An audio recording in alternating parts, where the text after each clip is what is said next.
The morning my daughter arrived uninvited with her brand new husband, I was standing barefoot on the back deck of my beach house, watching the sunrise over the Pacific. The waves rolled in with their usual rhythm, gentle and predictable, breaking against the shore with the kind of quiet confidence that only nature possesses. It was the hour I treasured most, before emails, before phone calls, before the rest of the world remembered I existed. I wrapped both hands around my favorite coffee mug and breathed in the salty air. This was my life now. Simple. Peaceful. Mine. 5 years earlier, I'd walked away from a marriage that had slowly erased pieces of who I was. 24 years with a man who never raised his voice, often enough to be called abusive, yet somehow always managed to convince me that every decision I made was somehow the wrong one. Thomas had been the type of husband people admired. Successful, polite, reliable. To everyone else, he looked like the perfect family man. Behind closed doors, he simply believed that his opinion mattered more than everyone else's, especially mine. Every vacation destination had been his choice. Every financial decision had been his. Every argument somehow ended with me apologizing. When our marriage finally ended, people asked me if I felt angry. I didn't. I felt light. As if someone had finally opened the windows in a room that had been sealed shut for decades. I wasn't interested in dating again. I wasn't looking for revenge. I simply wanted to discover who Caroline Voss actually was, when no one else was telling her who she should be. That journey eventually brought me to this beach house. It wasn't enormous. It wasn't flashy. But every inch of it represented something I had earned on my own. The pale blue shutters, the wraparound porch, the small painting studio overlooking the ocean, the herb garden I stubbornly kept alive despite my complete lack of gardening talent. Everything here belonged to me because I had worked for it, not because someone had given it to me, not because a husband had approved it, because I had earned it. I smiled as another wave crashed below. Life, for the first time in decades, felt exactly right. Then my phone buzzed. It was my daughter. Audrey? I answered immediately. Morning, sweetheart. Hey, Mom. She sounded unusually cheerful. When are you coming to visit? I asked. There was a tiny pause. Actually, that single word made my stomach tighten. Parents develop instincts over time. Tiny changes in tone become warning sirens. Actually, what? We're almost there. I frowned. There? Your house. Before I could respond, I heard a car horn outside. Then tires crunching across my gravel driveway. I slowly turned toward the front yard. A silver SUV rolled to a stop. The driver's door opened. Audrey jumped out first. She wore oversized sunglasses despite the early hour and waved enthusiastically like someone arriving at a vacation resort. Then another door opened. A tall man stepped out. Dark tailored polo. Expensive loafers. Designer sunglasses. Perfectly styled hair. He walked around the vehicle with the relaxed confidence of someone who believed every room naturally belonged to him the moment he entered it. He opened the back of the SUV. 3 large suitcases. Not overnight bags. Not weekend luggage. Suitcases. My heartbeat slowed. Never a good sign. Audrey hurried toward me. Surprise! She hugged me tightly. I hugged her back, although my eyes stayed fixed on the luggage. You didn't tell me you were coming. I know. She smiled. We wanted to surprise you. The man approached carrying 2 expensive leather bags. He extended his hand. "You must be Caroline." His smile was practiced, professional. The kind of smile salesmen spend years perfecting. "I'm Ryan." I shook his hand. His grip was firm. Slightly too firm. "It is such an honor to finally meet you." His voice was warm, confident, almost rehearsed. "I've heard so much about your beautiful home." I forced a polite smile. "Thank you." Audrey clapped excitedly. "Oh, I forgot to tell you." My stomach sank. "Ryan and I got married last week." For a moment, everything became strangely quiet. The ocean, the birds, even the breeze seemed to disappear. "You..." I blinked. "You got married?" She nodded enthusiastically. "We wanted something spontaneous." I stared at her. No phone call, no invitation, no ceremony, nothing. My only daughter had gotten married without even telling me. Then she laughed as if announcing she'd changed her hairstyle. "And since we're already on our honeymoon..." She gestured toward the luggage. "We thought we'd stay here for a little while." A little while? 3 enormous suitcases. Something wasn't adding up. Still, she was my daughter. I stepped aside. "Come in." Ryan looked genuinely impressed as he entered the house. "Wow!" He slowly turned in a circle. The pictures Audrey showed me didn't do this place justice.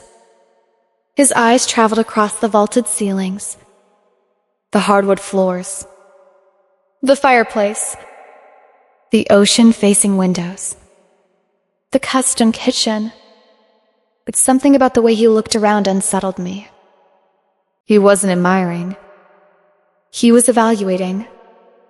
There is a difference. People who love homes notice warmth. People who buy homes notice value. Ryan wasn't seeing memories. He was seeing numbers. Audrey dropped onto my living room sofa. "I forgot how comfortable this couch is." Forgot? She hadn't visited in almost 9 months. Ryan walked toward the windows. Incredible location. He spoke almost to himself. Properties this close to the water are becoming impossible to find. I said nothing. He continued studying the house. The walls. The flooring. The kitchen. Even the ceiling beams. Not once did he comment on my paintings, or the photographs, or the handmade quilt draped across the sofa. Only structural features. Only assets. Only value. My instincts quietly whispered, "Fais attention." Over lunch, Audrey chatted endlessly about the wedding. The venue. The flowers. The honeymoon. Everything except one obvious question. Why hadn't she invited me? Eventually, I asked. She looked uncomfortable for exactly 1 second. It all happened so fast. Ryan smoothly jumped in. We decided not to burden everyone with planning. Burden. Interesting word. I smiled politely. I would never have considered attending my daughter's wedding a burden. Silence. Ryan quickly changed the subject. So, he leaned back casually. This house must be worth quite a bit these days. There it was. The first real question. I shrugged. I honestly haven't checked. You should. He smiled. Coastal real estate has exploded. I've heard. If you ever decided to sell... I haven't. He nodded slowly. Of course. Then he looked out toward the ocean again. But it's always smart to know what your assets are worth. Assets? Not home. Not memories. Assets. Later that afternoon, while Audrey unpacked upstairs, Ryan wandered outside. I watched discreetly through the kitchen window. Instead of walking toward the beach, he circled the property. He measured distances with his eyes, counted windows, examined property lines, even photographed parts of the exterior. Not vacation pictures. Property pictures. When he noticed me watching, he smiled and waved, then casually slipped his phone back into his pocket. That evening, we shared dinner on the back deck. The sunset painted the ocean orange and gold. Normally, it was impossible not to relax out there. Somehow, Ryan made even sunsets feel like business meetings. So, Caroline? He sipped his wine. What are your long-term plans? I smiled. I'm looking at one. He chuckled. No, I mean, 5 years from now. I hope to still be sitting right here. He exchanged a quick glance with Audrey. Almost too quick to notice. Almost. You know, Audrey began carefully, Ryan has been saying something interesting. Here it comes. He thinks this house is probably too much work for one person. I looked at her. Does he? She nodded. You're out here alone. So? What if something happened? I'd call 911. Ryan laughed politely. I think Audrey just worries about you. I appreciate that. He leaned forward. I actually specialize in property investments. Of course you do. I help people transition from large homes into more practical living situations. Practical. Another interesting word. I see. There are luxury condos downtown. He continued. Low maintenance. Great security. Wonderful community. And this house? I asked. He smiled. This property could generate an incredible return. There it was. Finally.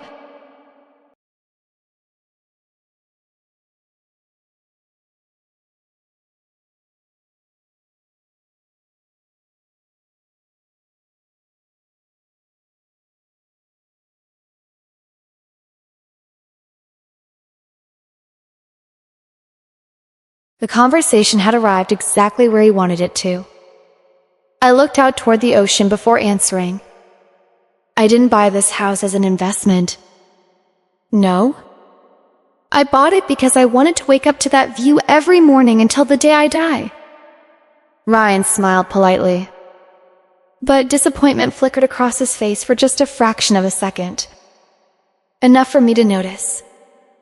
Enough to remember. Because by then, I had started paying attention to everything.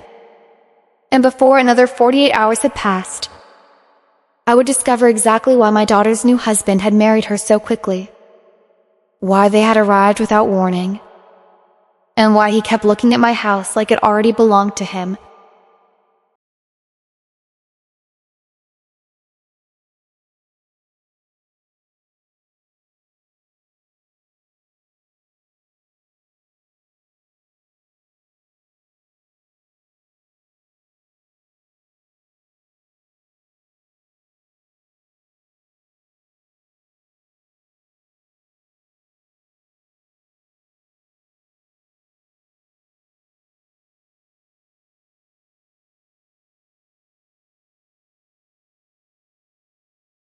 The next morning, I woke up before sunrise, just as I always did.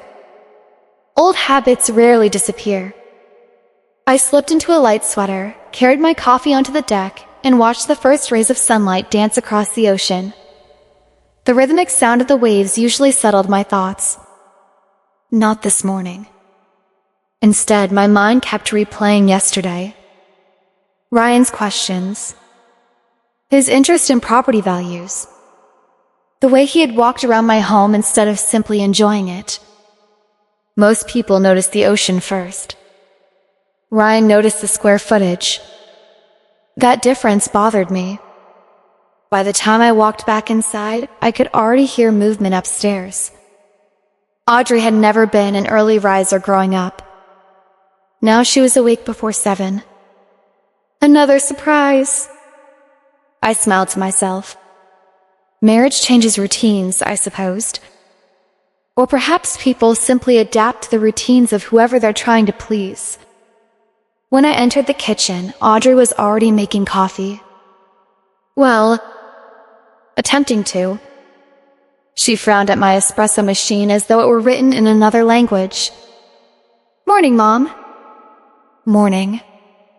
She laughed awkwardly. I forgot how complicated this thing is. I smiled. It only looks complicated. Within seconds, I had fresh coffee brewing. She watched carefully. "You always make everything seem easy." "No." I poured 2 cups. I've simply made enough mistakes to know what works. She laughed, but it didn't reach her eyes. She looked tired. More tired than any newlywed should. Didn't sleep well? She hesitated. Ryan had some work calls. "On your honeymoon?" She shrugged. "You know how ambitious he is." Actually, I didn't. But I was beginning to learn. Ryan entered the kitchen moments later, already dressed in pressed slacks and a crisp white polo. Not exactly beach vacation clothing. He carried his laptop under one arm. "Good morning, ladies." His smile was flawless. "So sorry about the calls." He kissed Audrey on the forehead. "Business never sleeps." I nodded politely. "I suppose not." He opened his computer at my kitchen island. Within seconds, spreadsheets filled the screen. Numbers. Charts. Property listings. Vacation rental projections. He noticed me glancing over. "Oh!" He rotated the screen slightly away. "Nothing exciting." I smiled. "I'm sure." For the next hour, my kitchen quietly transformed into his office. Conference calls. Emails. Financial reports. Every few minutes, he'd ask Audrey to bring him something. His charger. His notebook. His water bottle. She did it without hesitation. Watching them together stirred an uncomfortable memory. 20 years earlier, Thomas had done the same thing. Not because he couldn't reach his own coffee. Because he liked being served. There is a difference. Around 10 o'clock, Audrey suggested walking into town. Ryan declined immediately. "I've got work." "It's our honeymoon," she reminded him gently. "I know." He barely looked up from his screen. But opportunities don't wait. She forced a smile. "It's okay." Then she looked at me. "Maybe you and I could go." For the first time since she'd arrived, I saw my daughter. Not Ryan's wife. Just Audrey. We spent 2 hours wandering through the small coastal shops. She tried on hats. Bought homemade soap she'd probably never use. Stopped to pet every dog that crossed our path. For a little while, she seemed lighter. Then, without warning, she asked, "Mom." "Yes?" "Do you ever get lonely?" I answered honestly. Sometimes. She looked relieved. But lonely isn't the same thing as unhappy. She stared ahead. I don't know if I understand. You will someday. We kept walking. After several minutes, she spoke again. Ryan says people aren't meant to live alone. I smiled gently. Ryan has known me for less than 48 hours. She didn't answer. When we returned home that afternoon, Ryan was exactly where we'd left him. Laptop open. Phone pressed against his ear. He waved without interrupting his conversation. No, that property's overpriced unless the owner is desperate. I froze. Desperate. Interesting choice of words. He ended the call a minute later. Sorry. He smiled. Work emergency. Audrey sat beside him. Everything okay? Always. He kissed her hand. Then he looked at me. I've actually been thinking. Of course you have. I noticed your guest room only has one closet. I blinked. Yes. You might consider expanding it. For guests? He laughed. No. For resale. Again. Everything returned to resale. Everything returned to value. Everything returned to money. That evening, we grilled fish on the deck. Conversation flowed more easily. Mostly because Ryan enjoyed talking about himself. He had started 3 companies. Closed 2. Sold 1. Nearly bought another. He spoke in the language of investors. Leverage. Equity. Opportunity. Optimization. He rarely mentioned people. Only assets. Only deals. Only markets. Eventually I asked, "What made you fall in love with Audrey?" He smiled. She's optimistic. Audrey beamed. And? He hesitated. She's adaptable. Adaptable. Not kind. Not funny. Not intelligent. Adaptable. The word landed heavily. Audrey didn't seem to notice. I did. Later that night, I found myself unable to sleep. I wandered downstairs for tea. The lights in the kitchen were still on. Ryan sat alone. Laptop glowing. He hadn't noticed me. On the screen was a satellite image. My property? He zoomed in. Measured something. Financial reports. Every few minutes, he'd ask Audrey to bring him something. His charger. His notebook. His water bottle.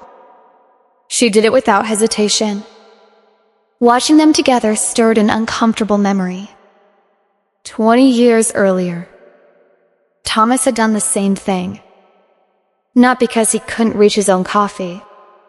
Because he liked being served. There is a difference. Around 10 o'clock, Audrey suggested walking into town.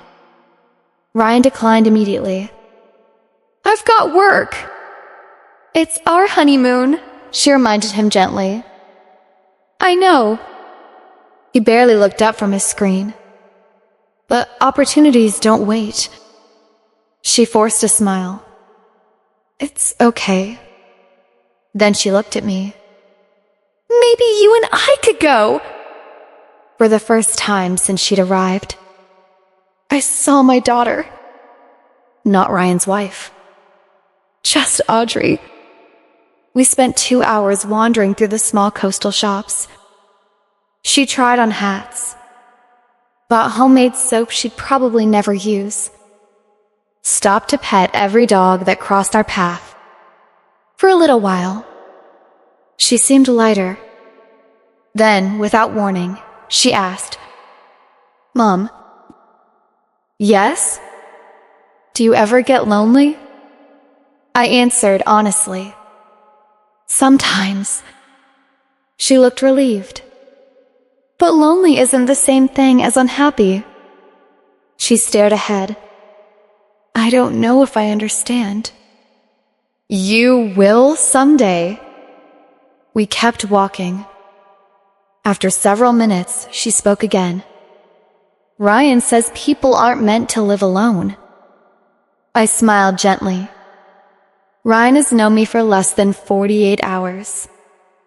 She didn't answer. When we returned home that afternoon, Ryan was exactly where we'd left him. Laptop open. Phone pressed against his ear. He waved without interrupting his conversation. "No, that property's overpriced, unless the owner is desperate." I froze. Desperate. Interesting choice of words. He ended the call a minute later. "Sorry." He smiled. "Work emergency." Audrey sat beside him. "Everything okay?" "Always." He kissed her hand. Then he looked at me. "I've actually been thinking." "Of course you have. I noticed your guest room only has one closet." I blinked. "Yes.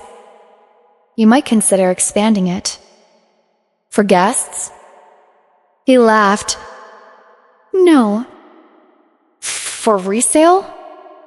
Again. Everything returned to resale.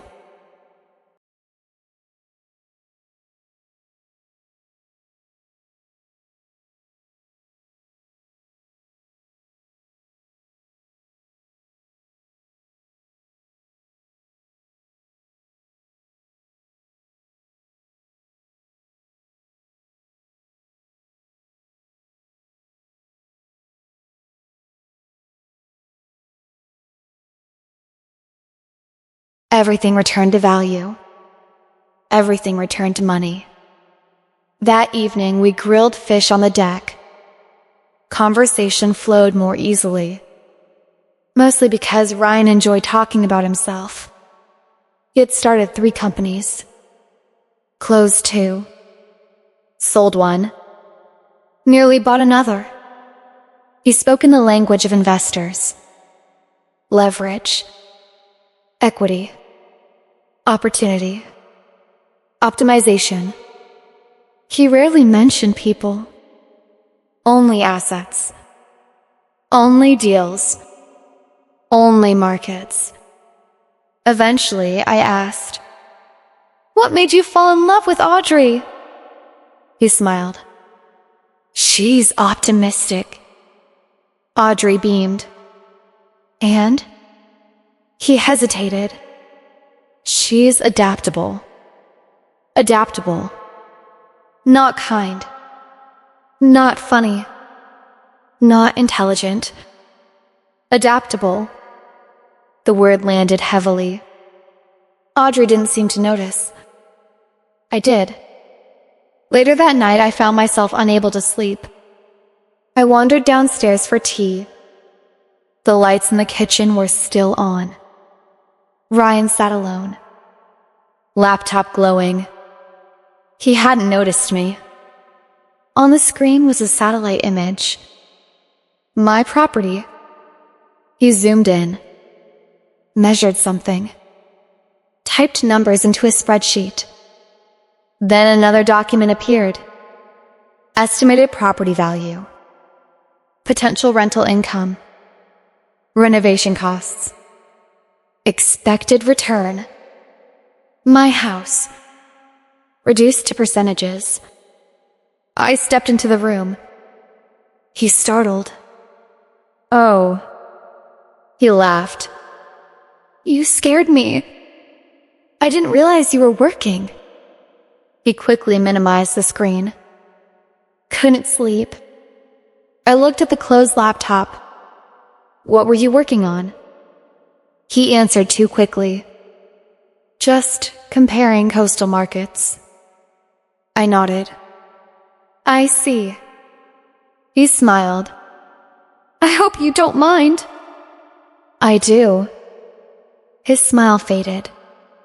This house isn't a case study. Silence. Then his charming expression returned. My apologies. I didn't mean any disrespect.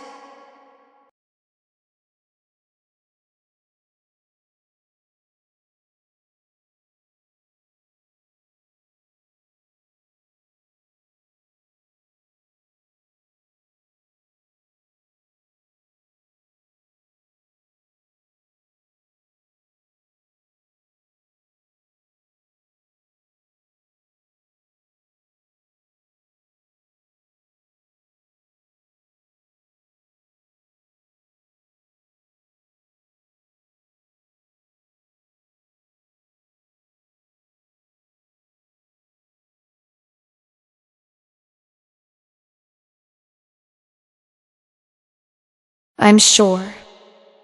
I went upstairs. But I didn't sleep. Something inside me had shifted. The feeling now had a name. Suspicion. The following morning, everything changed. I had barely started scrambling eggs when Audrey walked into the kitchen carrying her phone. She didn't even look up. Mom?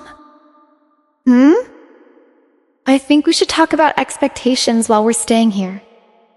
Expectations? I turned off the stove. What kind of expectations? She spoke casually, almost rehearsed. Ryan has a very structured morning routine. I waited. He likes breakfast ready by 5. I stared at her. She continued scrolling. He has East Coast conference calls. So? She looked surprised by my question. So, she smiled. You're already an early riser. I wake up early. Exactly. It wouldn't be much trouble. Before I could answer, Ryan entered. Perfect timing. Almost as though he'd been listening. Mrs. Voss. He smiled warmly. I hope Audrey isn't imposing. She answered for him. Oh, it's nothing. Ryan just performs better when he has a healthy breakfast waiting. Healthy breakfast. Waiting. In my house? The words escaped before I could stop them. Ryan chuckled. We'd be incredibly grateful. Audrey added, You've always loved cooking. I looked at her. No. I've always loved cooking for people who appreciated it. She laughed awkwardly. Mom, it was just a suggestion. Ryan quickly stepped in. Forget we mentioned it. He paused. Then added the sentence that changed everything. Although, if it's not too much trouble, I do love Eggs Benedict. Silence. I looked from him, to my daughter, back to him again. Neither of them seemed to realize what they had just asked. A man I had known for 2 days wanted me to wake up at 4 a.m. to prepare a gourmet breakfast inside my own home, while he quietly planned what to do with that same home. I smiled. A calm, pleasant, completely unreadable smile. Of course! Audrey smiled with relief. I knew you'd understand. Ryan grinned. You're incredibly generous. I nodded. I'll make sure everything is perfect. He thanked me. Audrey hugged me. Neither of them noticed that my smile never reached my eyes, because the moment they walked out of the kitchen, I made a decision. If Ryan wanted breakfast at 5 o'clock, he was going to get exactly what he asked for. along with something he never saw coming. I didn't sleep much that night. Not because I was angry. Anger clouds judgment. What kept me awake was curiosity. Over the years, I'd learned something important about people. Most lies aren't discovered because someone confesses. They're discovered because the liar underestimates how observant ordinary people can be. Ryan believed I was just another middle-aged woman living alone by the ocean. Someone polite. Someone trusting. Someone who could be persuaded. He had spent exactly 2 days building that assumption. Unfortunately for him, he had picked the wrong woman. At exactly 7:15 the next morning, Audrey and Ryan left for breakfast in town. Apparently, they wanted to explore the local cafes. I smiled, waved goodbye, and waited. Not 5 minutes. Not 10. Exactly 23 minutes. Long enough to know they weren't coming back because one of them had forgotten a phone charger. Then I locked the front door, carried my coffee into my study, opened my laptop, and typed 2 words into Google. Ryan Hargrove. Hundreds of results appeared. LinkedIn, business profiles, conference photos, real estate podcasts, articles about investment opportunities. At first glance, he looked impressive. Exactly the image he'd spent years creating. Successful entrepreneur, investment strategist, property consultant, mentor, visionary. It was polished.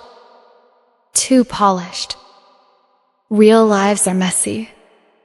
Real careers have rough edges. Ryan's online reputation looked like it had been ironed flat. That alone made me suspicious. People who spend enormous effort looking perfect are often hiding something imperfect. I kept digging. Instead of reading the glowing articles, I searched court records, business registrations, public filings, the places where marketing couldn't rewrite history. The first thing I found wasn't shocking. 3 limited liability companies. That's common enough. But then I noticed the dates. One company existed for only 14 months. Another lasted less than a year. A third had quietly dissolved after multiple financial disputes. Companies don't simply disappear for no reason. Sometimes businesses fail. Sometimes owners walk away. Sometimes people create new companies to escape the problems left behind by the old ones. I wrote every company name into a notebook, then searched each one separately. The second search took longer, almost 40 minutes. But eventually, one article appeared, buried several pages deep. A regional newspaper from Central California. The headline wasn't dramatic. It simply read, "Property investment firm faces lawsuit from senior homeowners." My heartbeat slowed. I opened the article. The lawsuit involved 6 elderly homeowners. Each had been persuaded to sell valuable properties below market value. The company promised to manage the homes as vacation rentals. The former owners would supposedly receive steady monthly income for life. According to the lawsuit, those payments stopped within months. Several people lost nearly everything. One name appeared repeatedly throughout the article. Hargrove Capital Group, Ryan's company. I leaned back in my chair. Maybe, just maybe, there had been a misunderstanding. Articles don't always tell the whole story. So I searched for the court records.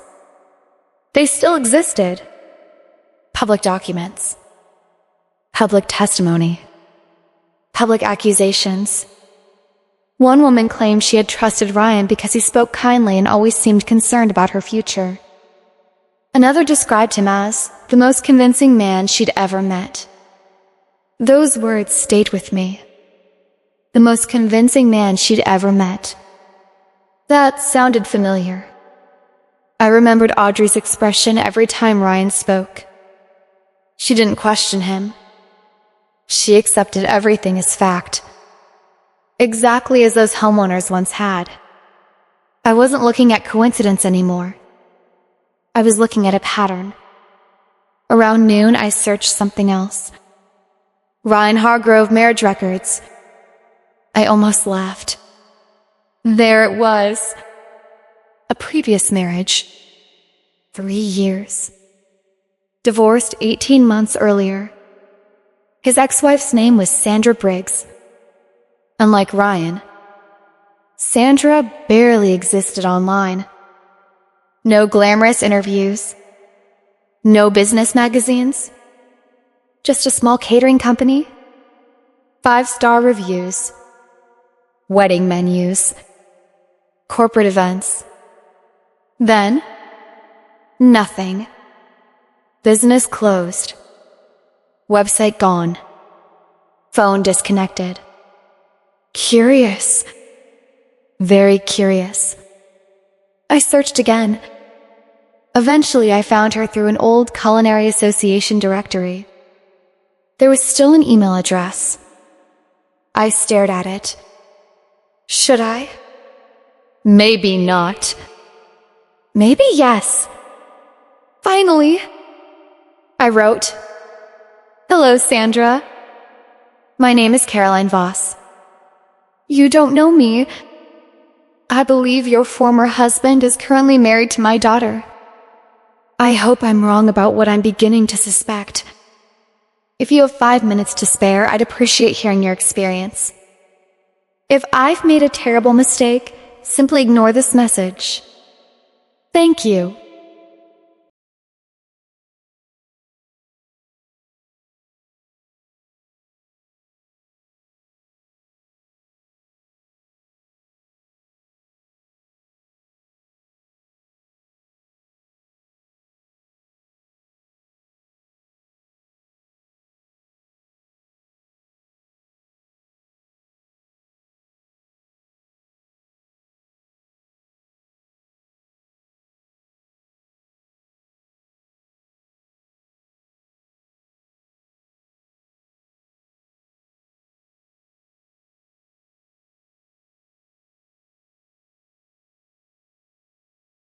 I hit send, closed my laptop, made lunch, tried not to think about it. The reply arrived 38 minutes later. My hands actually trembled as I opened it. Sandra didn't waste time. "Caroline, if Ryan is around your family, please be careful. He doesn't steal with weapons. He steals with trust. Everything begins with concern. Then advice. Then paperwork. By the time you realize what's happening, you've signed documents you barely remember reading. He convinced me to sell my catering company because he promised we'd invest together. The money disappeared into one of his companies. The marriage ended shortly afterward. If you need to talk, call me anytime." I read the message twice, then 3 times. The phrase echoed inside my head. Everything begins with concern. Concern? Exactly the word Ryan had used. "We're concerned about you living alone." Not worried. Concerned. The same script. Different victim. That evening, Audrey and Ryan returned carrying shopping bags. Ryan seemed unusually cheerful. "You should have come with us," he said. "Beautiful little town, I'm sure." He handed me a small bakery box. "We brought dessert." Very thoughtful. Very strategic. People who manipulate rarely stop being charming. Charm is cheaper than honesty. Over dinner, Ryan casually mentioned they'd visited a local real estate office. "They've got fascinating market reports." I looked at him. "Really?" He nodded enthusiastically. "This neighborhood has appreciated nearly 40%. Audrey smiled proudly. "Ryan loves studying markets. I've noticed." He laughed. "It's a professional hazard." Then, almost absent-mindedly, he added, "Your place could probably sell within a week." There it was again. Not if. When. Always moving toward the same destination. That night, another email arrived. Sandra again. This one included attachments, scanned documents, bank transfers, emails, legal correspondence, and one sentence that made my blood run cold. If Ryan discovers an older homeowner living alone, he sees opportunity before he sees a person. I closed my eyes. Everything suddenly fit. The rushed wedding, the surprise visit, the endless conversations about my future, the condo, the maintenance, the investment opportunities, the breakfast request. None of it had been random. Every step had been carefully designed. Gain access, build trust, create dependence, introduce paperwork, take control. I wasn't imagining things. I was standing exactly where someone else had once stood. The difference was that they hadn't recognized the pattern until it was too late. I had, and Ryan had no idea. The following morning, I decided to make one more phone call. The lead plaintiff from the lawsuit, Margaret Hollis, 71 years old, widowed, former homeowner. The phone rang 3 times. Then a gentle voice answered. "Hello? Mrs. Hollis?" "Speaking." "My name is Caroline Voss. I hope I'm not disturbing you." A pause. "No. How can I help you?" I explained carefully. "Not everything. Just enough." Silence followed. Then, very quietly, she asked, "Is his name Ryan?" "Yes." Another silence. Longer this time. Finally, she whispered, "Oh no." I felt my heart sink. She spent nearly an hour telling me her story. How Ryan had first offered free financial advice. How he'd praised her beautiful home. How he'd insisted he only wanted to help. How she'd signed papers believing she was protecting her retirement. Instead, she lost the house she'd lived in for 40 years. By the time we finished talking, I wasn't simply suspicious anymore. I was certain. Ryan Hargrove hadn't married my daughter because he loved her. He had married her because she was the key that unlocked my front door. And now, he was living inside the house he intended to take. What Ryan didn't know was that while he believed he was patiently setting a trap, I had already started building one of my own. One that would be waiting for him. At exactly 5 o'clock on a quiet Thursday morning.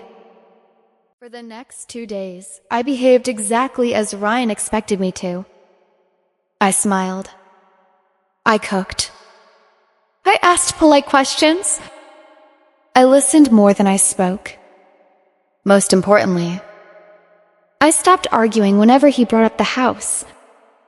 That alone made him more confident. Manipulative people become careless the moment they believe they've won. Every evening, Ryan talked a little longer. Every morning he became a little more comfortable. By Friday, he wasn't acting like a guest anymore. He acted like he belonged. He held conference calls from my dining room.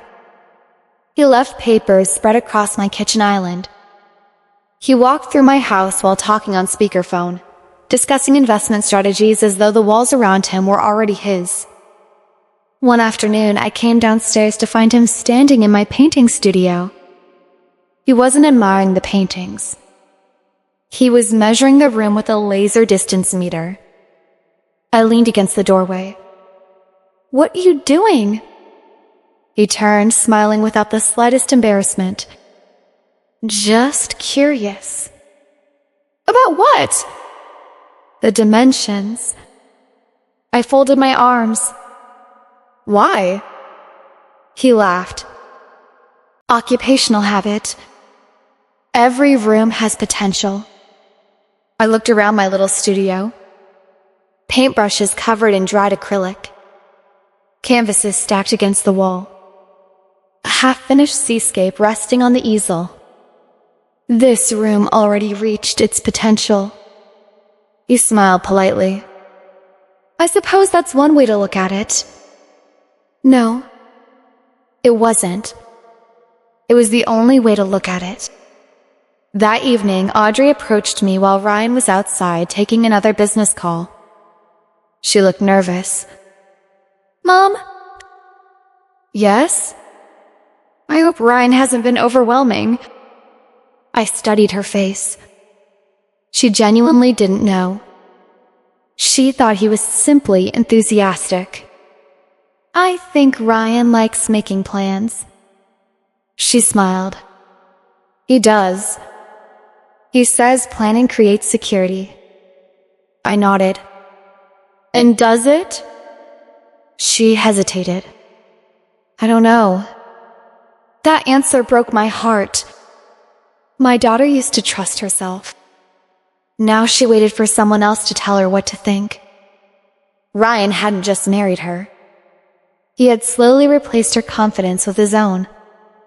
After dinner, Ryan finally brought up the subject again. This time he carried a folder. A professional-looking leather portfolio. He placed it on the dining table. "I've prepared something." "Of course you have." Audrey smiled excitedly. "I told him you'd appreciate seeing the numbers." Ryan opened the folder. Color charts. Market analyses. Projected income. Estimated appreciation. Luxury condominium brochures. He spoke confidently. "If you sold this property today," he pointed to one page, "you could comfortably retire without ever worrying about maintenance again." "I've never worried about maintenance." He chuckled. "Maybe not now. But eventually." Eventually. That word again. "You're only 52, Audrey added. "But planning ahead is smart." Ryan nodded. "Exactly." "Imagine traveling. Living downtown. No yard work. No repairs. No isolation." I quietly closed the folder. "I appreciate the effort." Ryan smiled. "So you'll consider it?" "I already have." His eyes brightened. "And?" My answer is no. Silence. Not awkward silence. Cold silence. Ryan's smile didn't disappear, but it changed. It became thinner, more controlled. "I don't think you fully understood the opportunity." "I understood it perfectly."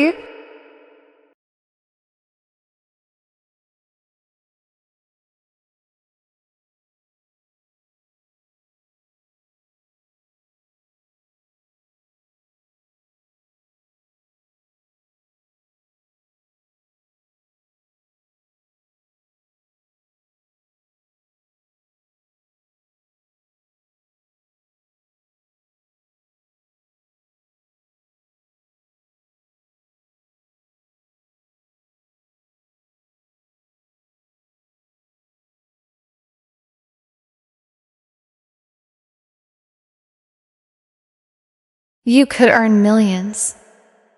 I already own everything I want. He leaned forward. Everyone has a price. I looked directly into his eyes. No, everyone has values. The room became very still. Ryan slowly leaned back. For the first time, his charm cracked. Only for a second. But I saw it. So did Audrey. The next morning, I drove into town while they slept. My first stop was an attorney's office. David Lawson had handled my divorce years earlier. He greeted me warmly. Caroline. It's been a while. It has. I handed him everything. Sandra's emails. The lawsuit. Company records. Business filings. Margaret Hollis's statement. He spent nearly an hour reading. Finally, he looked up. You were right to come. You think so? I know so. He tapped the stack of papers. If this man convinces you to transfer ownership into one of these companies, he shook his head. You'd spend years trying to recover your property. So I wasn't imagining things. No. You recognized a pattern. He picked up another document.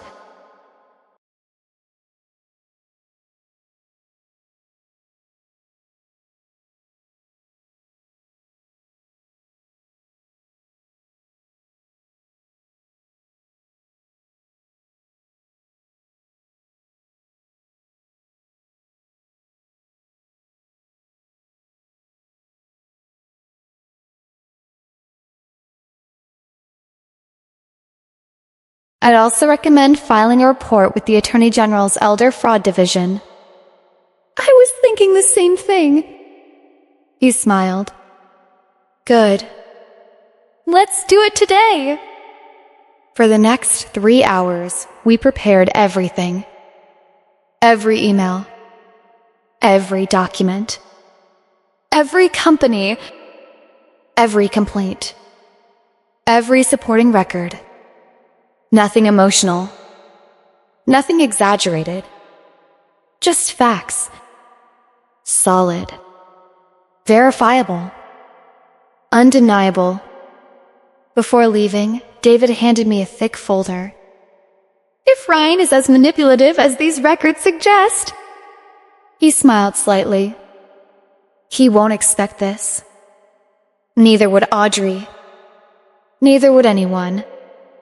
That afternoon, I made one final phone call. Sandra answered immediately. I filed the complaint.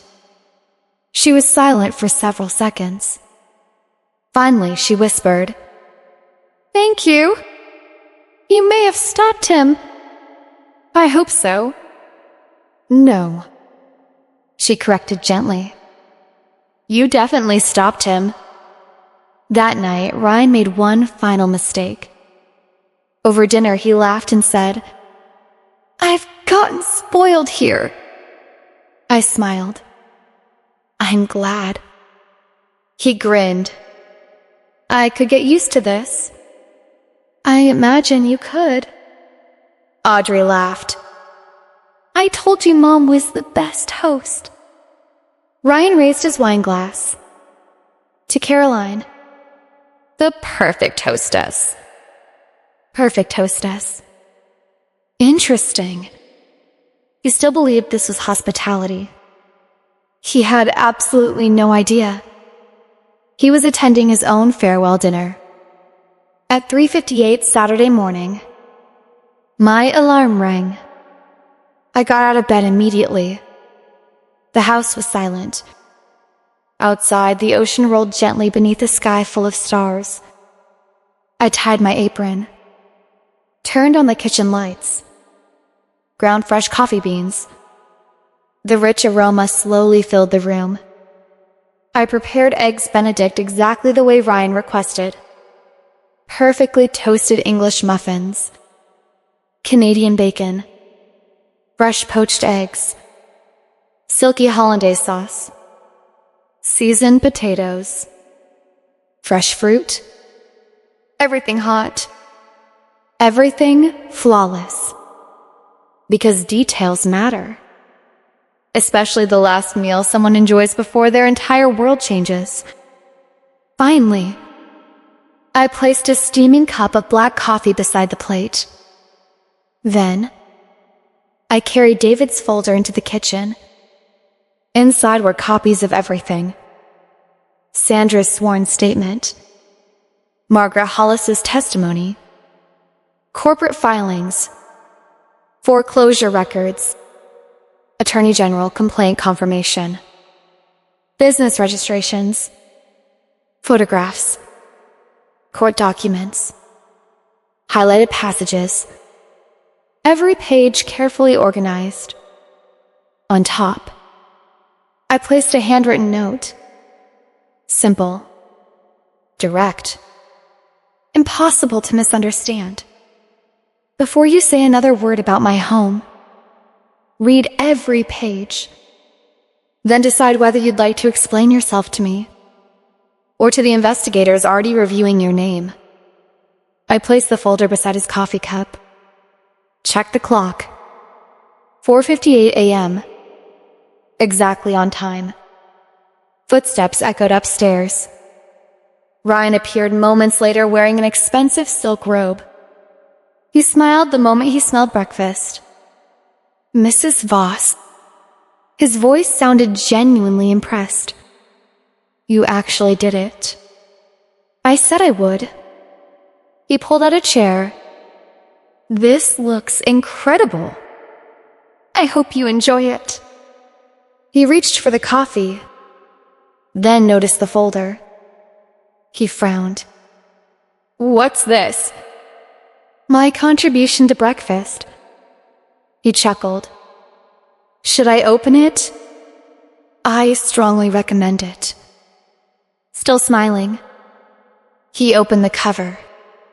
His smile disappeared before he finished the first page.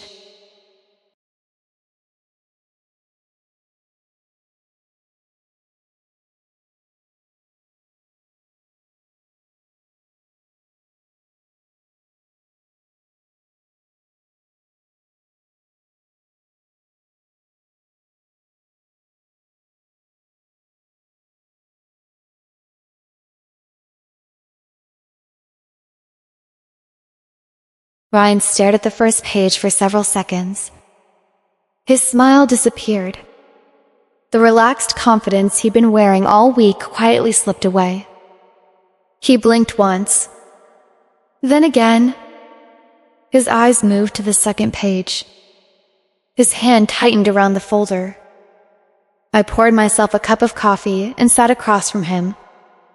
Outside, the first hint of sunrise painted the horizon a soft shade of orange. Inside, the only sound was the turning of paper. Ryan read the third page. Then the fourth. The fifth. His breathing changed. Slower. Heavier. He wasn't reading anymore. He was calculating. Trying to figure out how much I knew. Trying to figure out who had helped me. Trying to figure out whether there was still a way out. Unfortunately for him, there wasn't. The first document contained public business records. Nothing dramatic. Just facts. Every company he'd created. Every company he'd quietly dissolved. Every change of ownership. Every financial trail. The second document listed pending foreclosure proceedings involving one of his investment companies. The third contained copies of lawsuits filed by elderly homeowners. Their names, their statements, their signatures. The fourth page was Sandra's sworn declaration. She described how Ryan slowly convinced her to sell the catering business she'd spent 11 years building. She trusted him, signed the paperwork, lost everything, Then came Margaret Hollis. Her statement was only 3 pages long, but every sentence carried the weight of someone who had spent 2 years waiting for someone to finally believe her. Ryan reached the final page. The confirmation from the Attorney General's Elder Fraud Division. Complaint received. Case number assigned. Supporting evidence attached. He looked up. For the first time since we'd met, he had nothing to say. What is this? His voice sounded different. Smaller. It's breakfast. I smiled politely. You asked for something substantial. His jaw tightened. You contacted Sandra. I did. You spoke with Margaret. I did. His eyes narrowed. You've been investigating me. No. I calmly stirred my coffee. I've been protecting myself. He closed the folder. You've made a terrible mistake. Have I? Everything in here is completely out of context. Then the investigators will discover that. He leaned forward. This could destroy my career.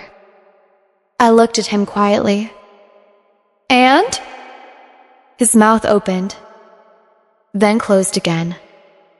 Because suddenly, he understood. The woman he believed would apologize for questioning him wasn't apologizing. Footsteps echoed from upstairs. Audrey walked into the kitchen wearing one of my old sweaters she'd borrowed the night before. She smiled sleepily. Morning. Neither of us answered. She looked from me to Ryan, then to the open folder. What happened? Ryan stood immediately. Nothing. I spoke at exactly the same time.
Sit down, sweetheart.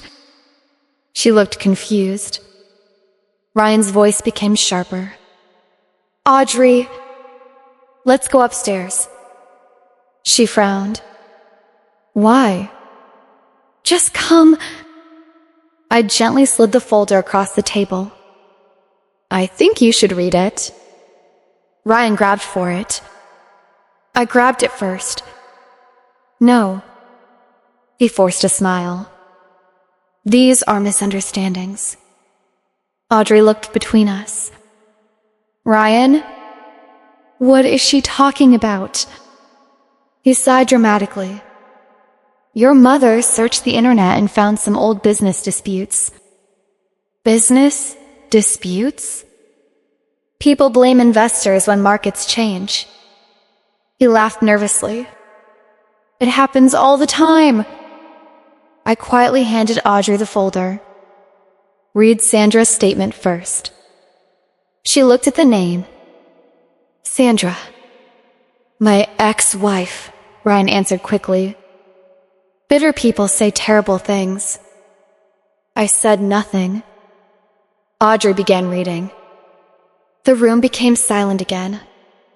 5 minutes later, she reached the photographs, then the bank records, then Margaret's testimony, then the Attorney General confirmation. She looked up slowly. You never told me about any of this. Ryan answered immediately. It wasn't relevant. It says 6 families lost their homes. They misunderstood the contracts. She flipped another page. It says your company stopped making payments. It was a complicated investment. Another page. It says Sandra sold her business because of you. Ryan's patience finally cracked. I said enough. His voice echoed through the kitchen. Audrey flinched. So did I. Not because he yelled, because it was the first completely honest thing he'd done all week. The charming businessman disappeared. The real Ryan finally showed himself. Audrey stared at him. You've never yelled at me before. He realized his mistake instantly. I'm sorry. I didn't mean. She interrupted. Did you marry me because of my mother? Silence. Just silence. Ryan didn't answer. He couldn't. Because there isn't a convincing lie when the truth has already been documented.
She asked again. Ryan. Look at me. Did you know about this house before you met my mother? Another pause. Finally, very quietly, he answered, You mentioned it. Her face turned pale. Our second date. You said your mother owned a beach house. He immediately tried to recover. It wasn't like that. She stared at him. You remembered my mother's property before you even remembered her name. That sentence landed like a hammer. Ryan looked away, which in itself was the answer. I stood. There's one more thing. Both of them looked at me. I filed an official complaint 3 days ago. Ryan froze. The Attorney General's office already has copies of everything in this folder. His face lost what little color remained. They're also speaking with Margaret Hollis again. And Sandra. And several other people connected to your companies. He whispered. planned this. I smiled gently. No, you planned this. I simply finished it. Ryan walked upstairs without another word. For the next 15 minutes, we heard drawers opening, suitcases closing, closet doors slamming. He came back downstairs wearing a suit instead of his robe. He carried both suitcases, stopped near the front door, looked at me. You'll regret this. I shook my head. No. I'll finally enjoy my coffee again. He looked at Audrey. You coming? She didn't move. He waited. Nothing. Finally. He walked out alone. The front door closed behind him. His SUV started, then disappeared down the long gravel driveway. None of us spoke until the sound of the engine completely faded away. 10 minutes later, a phone buzzed. Ryan's phone. He had left it charging beside the coffee maker. The screen lit up. Margaret Hollis. Incoming call. I answered. Hello?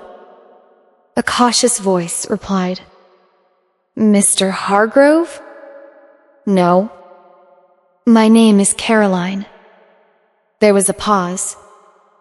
Oh. The investigators called this morning. They said my case has been reopened. I smiled. I'm glad. She was quiet for several seconds. Then she softly said something I'll remember for the rest of my life. Thank you. I thought everyone had forgotten us. I looked toward the ocean. No. Not everyone. After the call ended, Audrey remained seated at the kitchen table. She hadn't cried yet. She simply looked exhausted. Finally, she whispered, I feel so stupid. I walked over and sat beside her. No. You were manipulated. I ignored the signs. So did I. She looked surprised. You knew? I suspected. But I needed proof. She lowered her head. I kept thinking he was smarter than me. I smiled sadly. That's exactly what he wanted you to think. For the next week, Audrey stayed with me. Not as someone expecting to be waited on. As my daughter. We cooked together. Walked the beach together. Talked late into the night. Sometimes about Ryan. Mostly about us. About how easily people confuse confidence with character. About how kindness should never require surrendering your own judgment. About how love should make you feel stronger.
not smaller. One afternoon, she quietly asked, "Do you think I'll ever trust someone again?" I smiled. "Yes. But next time, trust yourself first." 3 weeks later, my attorney called. The Attorney General's office had officially expanded its investigation. Several former clients had come forward. Sandra agreed to testify. Margaret's case moved back into court. Other victims began contacting investigators. Apparently, they'd only needed one person willing to speak first. Life slowly returned to normal. The house became quiet again. My mornings belonged to me. The kitchen smelled like coffee instead of manipulation. The dining table held paintbrushes instead of property brochures. One evening, Audrey stood beside me on the deck watching another sunset. "I'm proud of you," she said. I smiled. "I'm proud of you too." She looked surprised. "For what?" "For having the courage to admit you were wrong." She wrapped her arm around mine. "I'm lucky you're my mom." "No!" I kissed the top of her head. "We're lucky we found our way back to each other." Months later, I received a handwritten letter from Margaret Hollis. Inside was a photograph of her standing in front of the home she'd fought so hard to reclaim. On the back, she'd written only one sentence: "Thank you for believing me before it was too late." I framed it. Not because I needed the reminder. Because every morning when I drank my coffee on the deck, I wanted to remember something important. People often mistake kindness for weakness. They assume that because someone is polite, they are powerless. Because someone lives alone, they are vulnerable. Because someone smiles, they won't fight back. They couldn't be more wrong. Kindness is not surrender. Hospitality is not permission. Age is not helplessness. And peace is something worth defending. Every sunrise over the ocean reminds me of that truth. This house was never just wood, glass, and stone. It was the life I built after learning to believe in myself again. No charming smile, no expensive watch, no polished presentation, and no carefully crafted manipulation was ever going to take that away from me. As long as I still had my voice, my instincts, and the courage to use both.